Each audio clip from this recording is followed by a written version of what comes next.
Hey cellos and basses, we're going to do another how to practice for summer stomp. We're going to be focusing on letter B through letter C. So we're going to start right on letter B and then we're going to end on this last measure right before letter C. I'm doing cellos and basses in the same video because your notes are almost identical.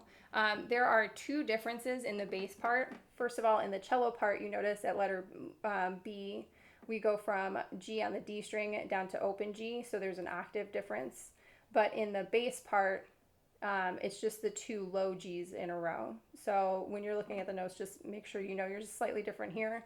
The other difference is at the end of the second measure, cellos go from open D down to D on the C string. For basses, you have open D and then a rest. So those are the only things that are different about our notes. The rest of it should be pretty much the same.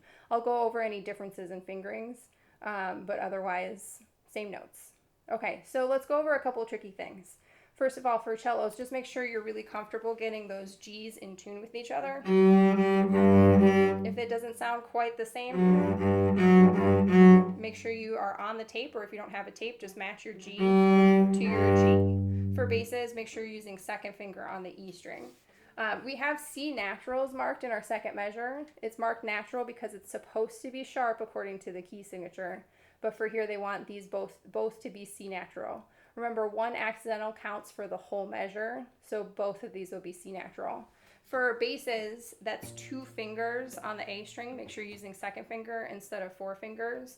For cellos, that's just regular 4. Before, we were forward extending because we had these C sharps up here, but now you don't have to forward extend for this part. You can just use 3 fingers for B and then regular 4 for C natural. Other tricky things.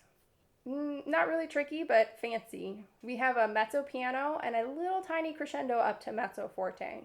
So if you can, when you feel really comfortable with your notes, they're all nice and in tune, see if you can start with a small amount of bow and then expand your bow to get a bigger sound. More bow. Not a big crescendo, not super aggressive, but just a little bit makes a little difference.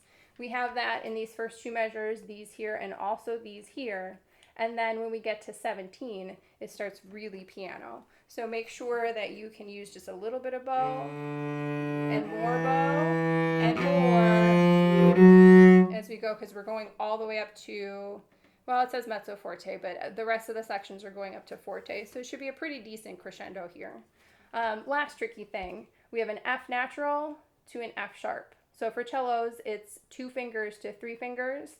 For basses, that's 2 fingers to 4 fingers. So just make sure you make a difference between those notes. I don't want to hear 2 F sharps in a row because one of them is marked natural. All right, I'm going to play the whole section for you guys so you get an idea of what it sounds like. Basses, I'm playing the cello part, so just make sure you know where the note differences are. 1, 2, ready, go.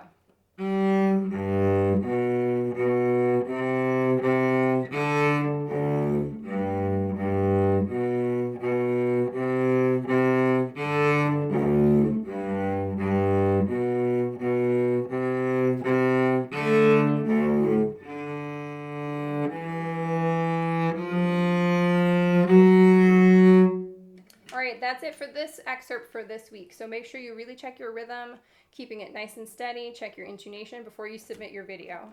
Have fun practicing.